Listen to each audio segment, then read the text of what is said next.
Hey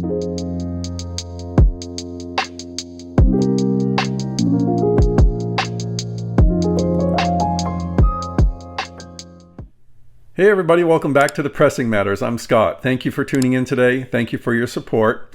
Today I'll be talking about the iconic 1969 debut album from Crosby, Stills and Nash, otherwise known as the Couch Album. This term came about to designate it or differentiate it from a later album that also had a similar title, and that one is now known as the Boat Album. So it features them on a sailboat. This one features them on a couch, and that image is so evocative of that era. And so is the music. The music is amazing on this record. The recording, on the other hand, has its issues, and I'm going to discuss some of that in this overview of the album and talk about some of the other pressings that I have on hand. One is a mid-70s pressing.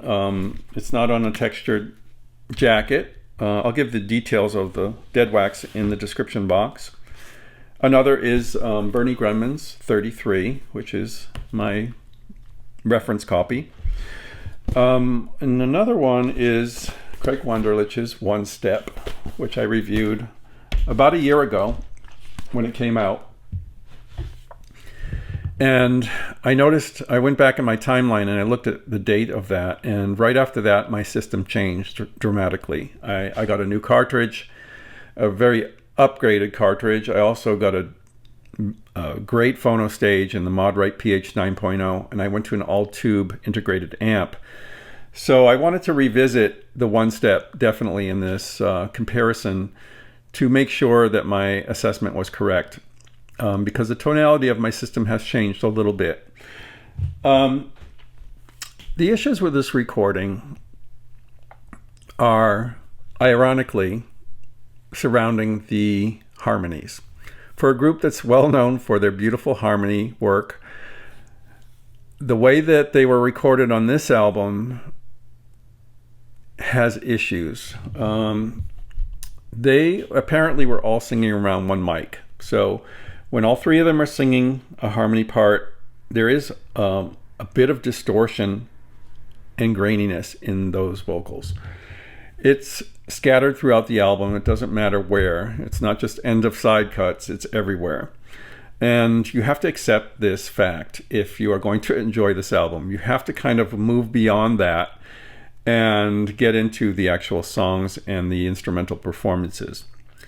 There's some other issues too, though, and although they're not technically issues, they do affect my involvement with the record sometimes.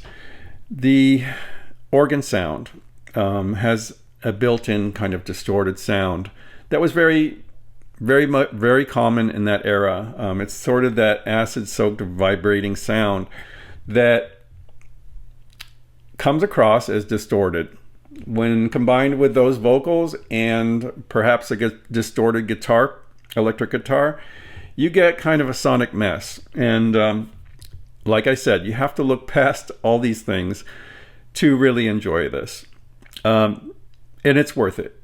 Songs like Sweet Judy Blue Eyes, Marrakesh Express, Guinevere, You Don't Have to Cry, Wooden Ships is iconic, Lady of the Island is beautiful, Helplessly Hoping, again, a beautiful song, Long Time Gone, iconic of the era.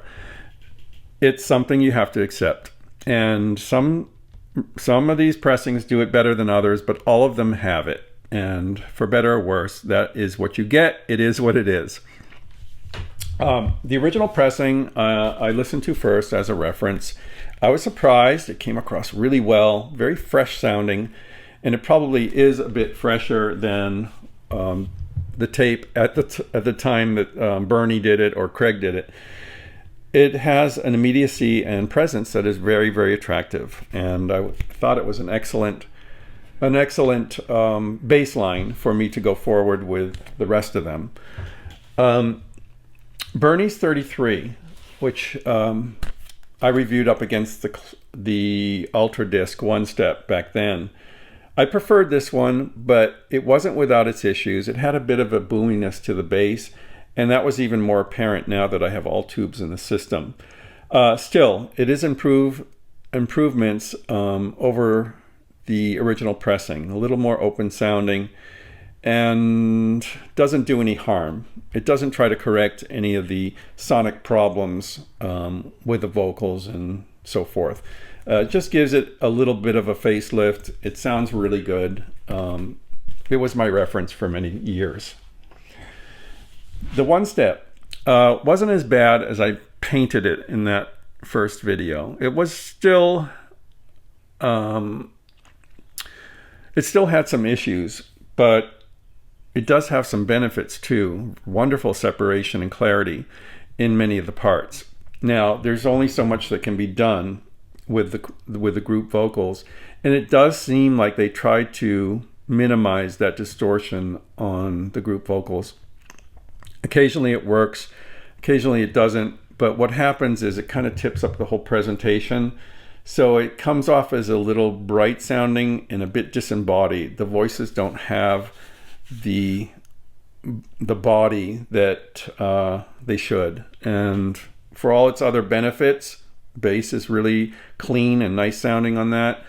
Separation, as I said, guitars can sound good. Sometimes the tonality is a little bit threadbare though. And overall, it's an interesting listen, but not a reference copy. I think it's good as a second copy to kind of see into the recording a bit more. The new 45, which is a repress of the classic 45, really is the best way to hear this, I think. It gives you the benefit of 45, more space, end of side cuts, while they're not the best cuts on the album. Pre-road downs and 49 bye-byes. They're both kind of sonically messy. They sound a little bit better here, which is good. But in general, the tonality achieved on this is just about perfect, considering all the other weaknesses. He gives you a much more open sound than the classic 33, a more natural tonal balance than the MOFI One Step, and just presents this as best it can sound, and doesn't try to make anything more of it. It is what it is. That is the tagline for this video. It is what it is, because for all its beauty and wonderful songwriting and great harmonies, it is what it is. It's got some problems, and you have to just be prepared for that when you get this record.